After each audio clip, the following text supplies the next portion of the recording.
amazing, spectacular tea people. Today is Snow Mist Teas. Snow Mist Teas are back. We are on YouTube and Instagram today. I don't know whether I'll do Facebook again. It was shared around a little bit too much to make me uncomfortable. And so I think we'll just do these two for now. Anyway, Snow Mist Teas are back. And they are great this year. Now, I got them, I guess, yesterday. Yesterday, some friends came to visit, so we were in the shop, so we got a chance to sample all the Snow Mist Teas. If you are new to the channel or new to what I do, Snow Mist Teas are one of the premier teas in Taiwan. They are grown up on Lalashan in a very, very old, beautiful garden that's and done by an absolutely spectacular tea master. This year, I have not gone. I did not go up there, and I didn't go up there because the road up there is quite extreme. And I still haven't sort of changed my car into a nice four-wheel drive car, which I hopefully will do at some point. But I've got this big van, and it's good for the kids. And I'm just like, we'll see how it goes. Anyways, it is a place that I've been to many times. I've helped out in the processing in the past. And it is a tea that, well, let me just tell you. Okay, so I was on the Shopify website, and I was looking around, and I was seeing how I'm doing this year, right? How I'm doing this year. So I'm not like full on a numbers guy. Like I'm, we sell enough tea to be okay, and it's great. And thank you for the people that buy tea from us. But I looked at it and I was like, wait a minute, May is way, or April is way down from last year. Why is April way down from last year? And then I was like, what's going on? And then I was like, oh, Snow Mist Teas. So last year, Snow Mist Teas got released at the end of April.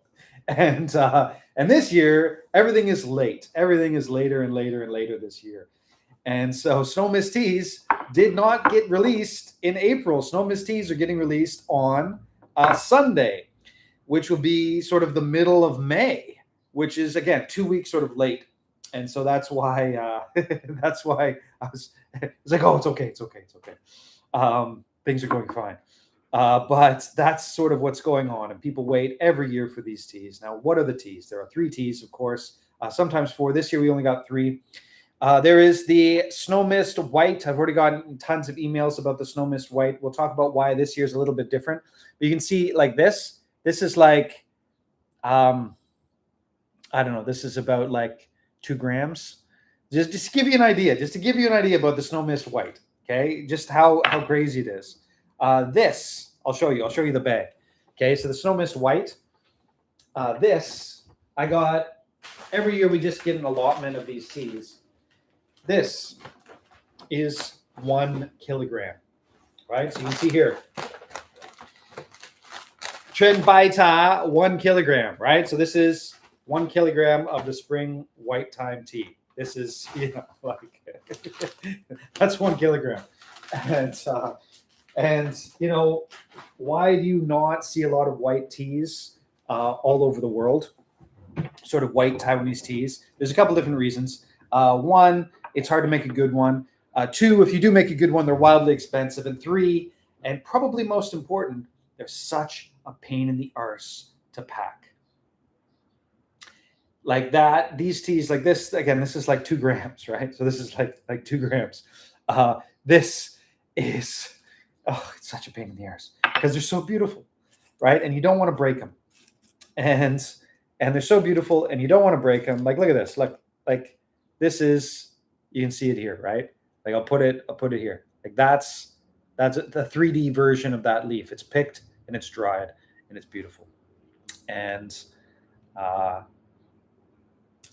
it's pain in the arse to pack. There's no machine that does that. The AI isn't going to come from my white tea packing job.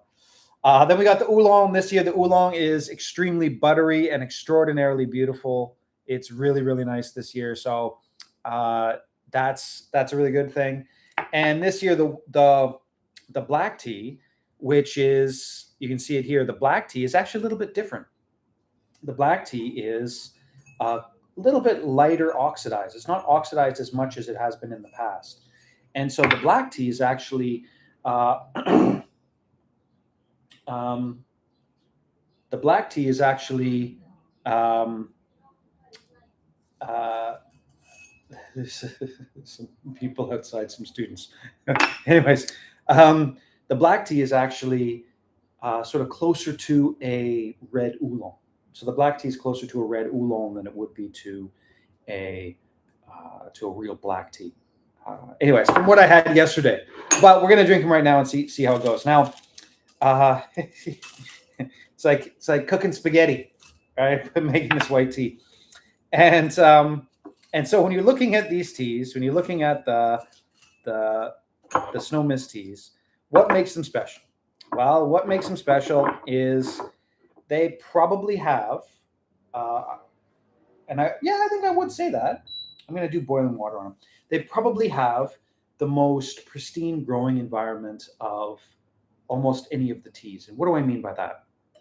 Lalashan is this place. It's just south of Taipei, so it's in the north of Taiwan, and it's these very jagged, very extreme mountains. They're very, very hard to get up to. Like, as the crow flies, you can throw and hit Taipei, but it takes like 3 hours to drive up to these places. So it's a very, very extreme environment, and so up there, there's just not much. You're just not getting much, and the air up there is generally clean than it would be sort of in the Alishan area and the east side of the island.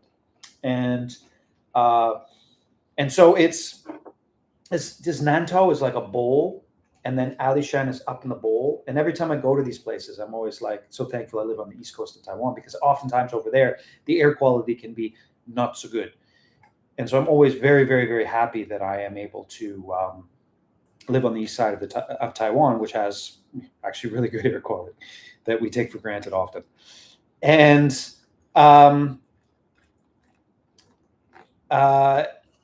so it's got this pristine environment with old tea trees, this organic garden, and the people who run it, there's like a real tea master, somebody who really, really, really knows what they're doing, and you get the snow mist teas. Now, like I was saying before, like I was like, what happened in April? It's like, oh, the snow mist teas didn't get released in April this year. They got released in April last year, but everything this year is actually really late. And so they will be released on Sunday, these 3 teas. They'll be, just as usual. They'll be like, you can get, 25 grams of all 3 or 50 grams of all 3. Sometimes I don't have as much white tea as I do the other teas, but this year I've got enough tea for everything. All the teas are fine. Everything is, I've got like 5 genes, so 3 kilograms of each one of the teas. And so that's about average, about what I get. Maybe last year I got more. I can't remember. But usually it's about 3 kilograms for each one of the teas is sort of my allotment, or what I ask for. Sometimes they're like, oh, we can only give you like 1 kilogram of the white tea or whatever it is. But I got 3 kilograms of each of the teas this year. And so hopefully we can get them out fresh and beautiful to all the people out there who have been asking me, when's the snow mist coming out? When's snow mist white coming out? When's it coming out? Well, in exactly 6 days, give or take. No, how many days? 5 days. 5 days and something to do with, depending on your time zone, 12 hours. So 4.5 or maybe 5.5 days from right about now. Anyways, let's get to the teas. So why don't we start with the oolong? Now, again, if you get these teas, do not drink the teas like this. Do not do it. These teas are too beautiful. They're too wonderful. They are spectacular, amazing teas that deserve to be had, not like this. Now, if you want to drink them like this, you can, of course. Remember, there is no absolute right way and no absolute wrong way to brew any tea, right? What is your favorite way of brewing the teas? What is your way of brewing the teas that is most sustainable and best for you? But if I was going to recommend a way to brew teas, it would not be like this. These teas. It's a very intense. It's like buying a really expensive bottle of wine, and then just going like it's good. You're like, wow, that's awesome wine. You're kind of wasting it though. You could probably make a nice meal, slowly sip on it, enjoy it in that way, or getting a really nice piece of chocolate and just going, like you should be, maybe eat something else, some nuts or some fruit or something like that. Anyways, let's drink it. I had this yesterday, and it's always fun for me to drink this oolong because it takes me right back to the spot where it's made, and it's clear. It's got a soft upfront vegetal. The mouthfeel is thick. It's got this butteriness. It's not Jin Shen, it's the Chin Chin Oolong, but it's got a really beautiful, wide, buttery feel to it. And then the aftertaste is complex with fruit and with flowers, and it just goes on forever. It just lasts forever. And it's one of the best oolongs in a while. I guess it's similar to last year. There was, I don't know how many years ago, 3 or 4 years ago, when the oolong wasn't very good, or maybe more than that, 5 years ago. This year, the oolong is good. And let's see if you can see it. You see how, wow, that's probably not the best way to do it. Probably best to do it with a spoon. But can you just see how thick it is? Sort of. Anyways, if you were here, you can see how thick it is, especially sort of there's a viscosity to it that always denotes it was grown in a clean place. Because you got like a thick tea, that usually means, again, for Taiwanese teas, Chinese teas are different, that where it was grown, there's a lot of stuff going on. Like it's going down deep. It's like it's going on. Like there's stuff in the tea, right? So even me drinking this tea, I've got an empty stomach. I'm, it's not working, but I try not to eat until I try with my eating window or whatever. I've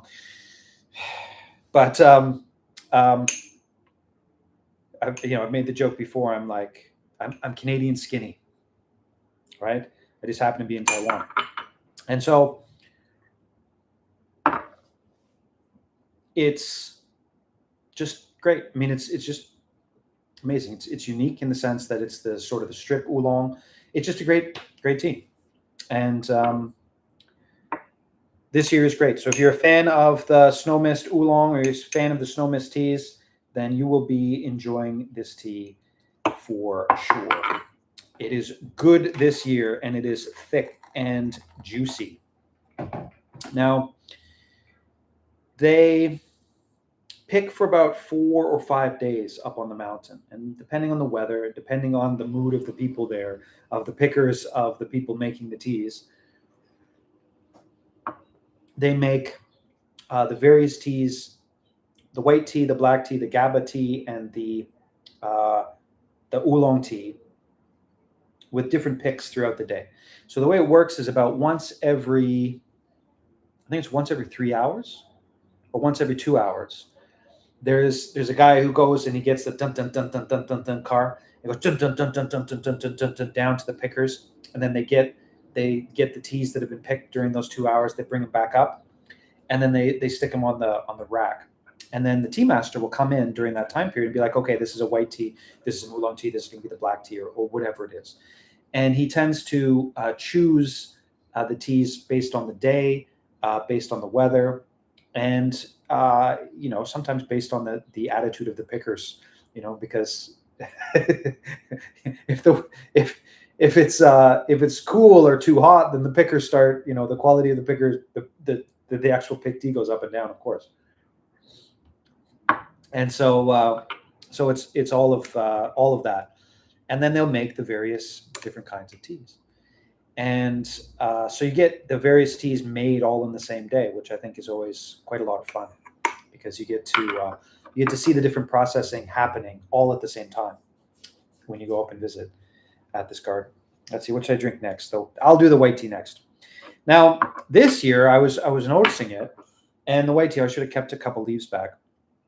When you're making a white tea, the traditional way of making a white tea is you pick the leaf, you put it on the rack, and you leave it, and you let it dry. That's it. You don't do anything else to the white tea. That is the traditional way of making a white tea. Zero oxidization, pick, dry, no kill green, nothing like that.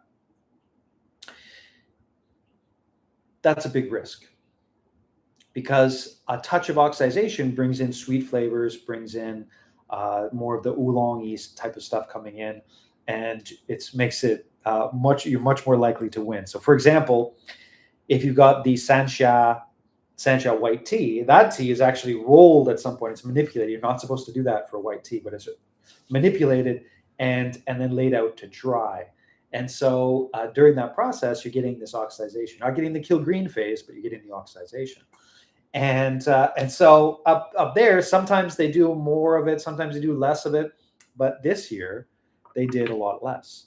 And so the leaves are much more intact.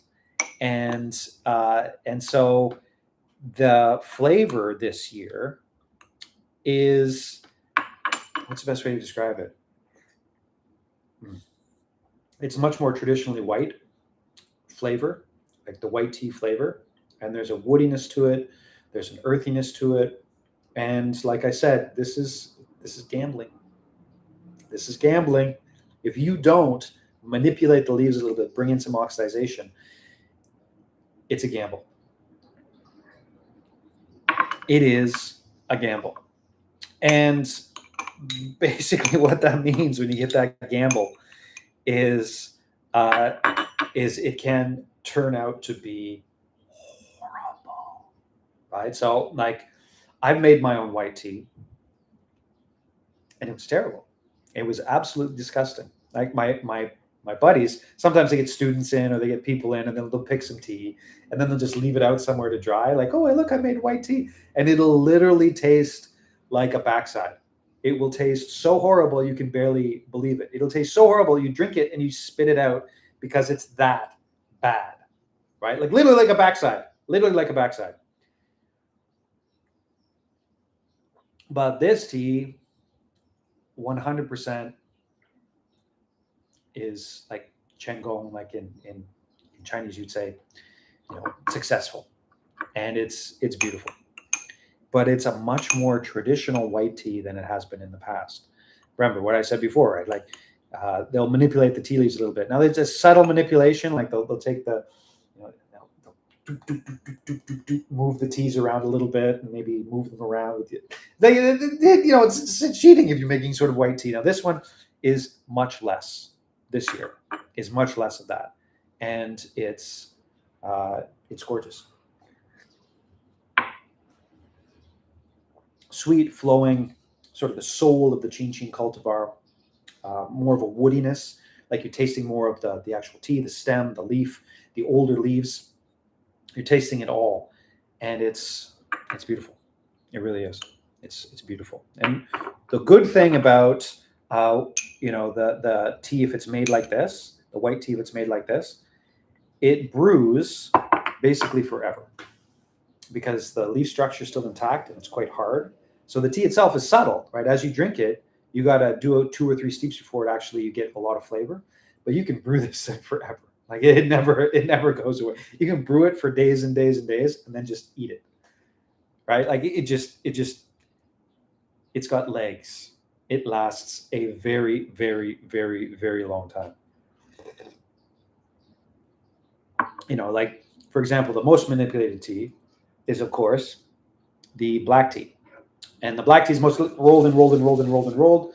And that flavor is just exuded in the first couple steeps. Boom. 3, 4, 5, 6. By the time you get to 6 or 7 steeps, it doesn't matter what type of black tea it is. You've lost most of the flavor. Whereas oftentimes the white tea, especially the ones done this way, are the opposite. So the first couple steeps, you don't really get too much. But then as the leaf sort of comes into its own, it brews forever. And this is one of those for sure. Now let's get to the black tea. Now, what they call this black tea is Trin Hui. And I wish I knew more what the real context was. So Trin Hui means like spring coming back. And or spring return to spring, something like that. It's a very poetic name. And I wish I knew the context. I've talked to some people about it, and they're like, "Oh yeah, it's a great name," and I don't actually know the context. I don't know whether it's lost on me.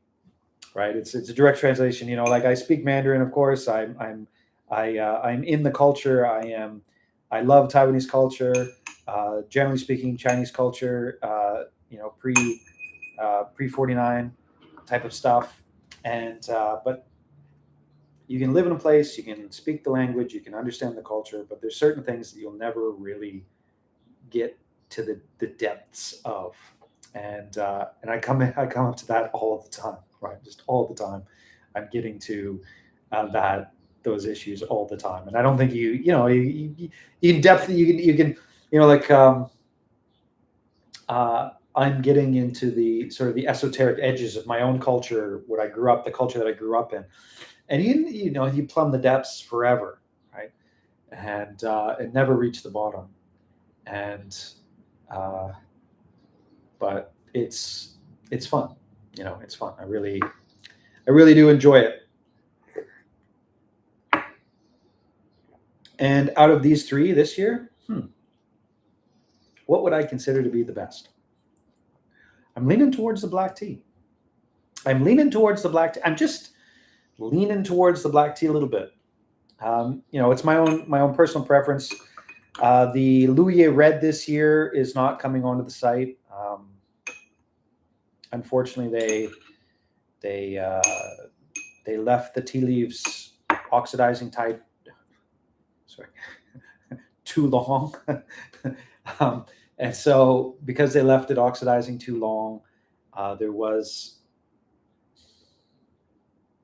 it's just heavy and not light like I love that tea.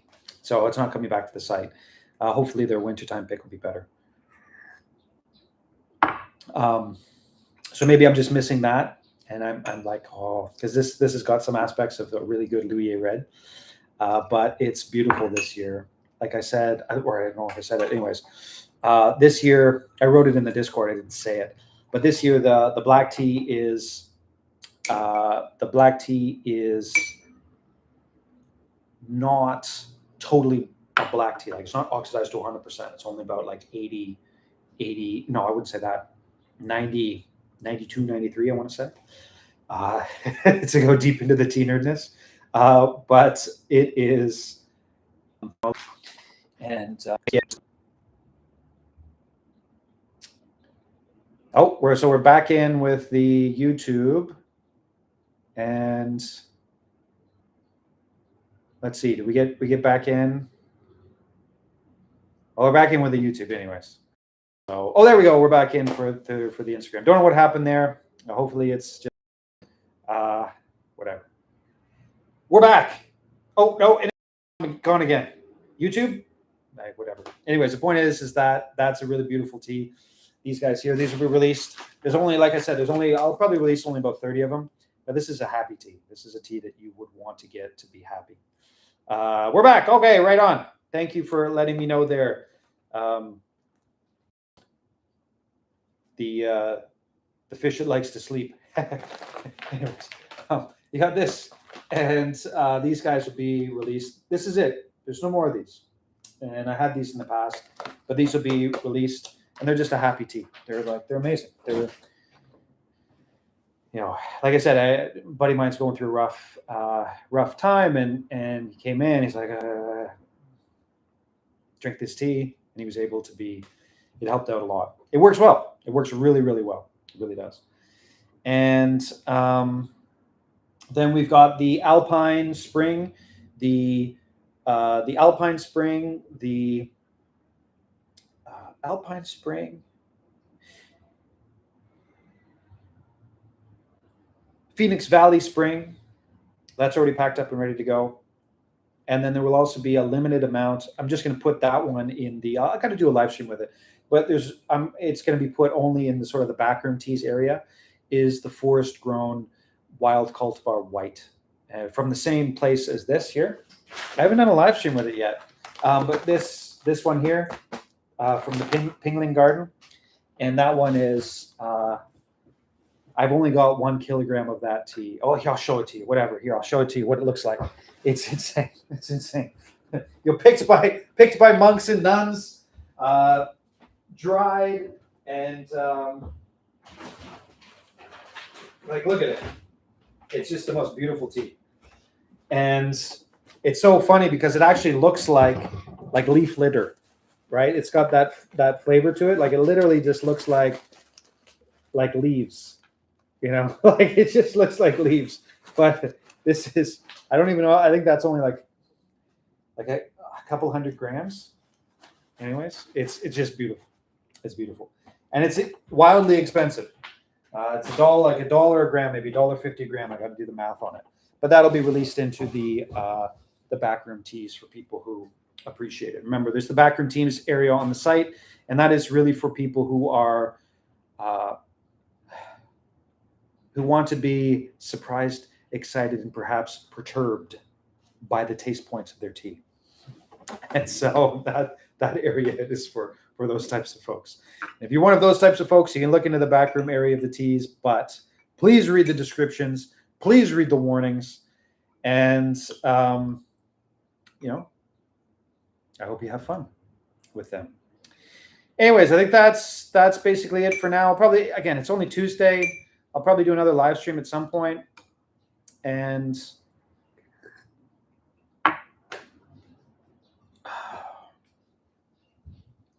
it's white tea packing week. Yay. I get to pack white tea. Yay. But it's worth it to be able to share it. I literally use for 10 grams.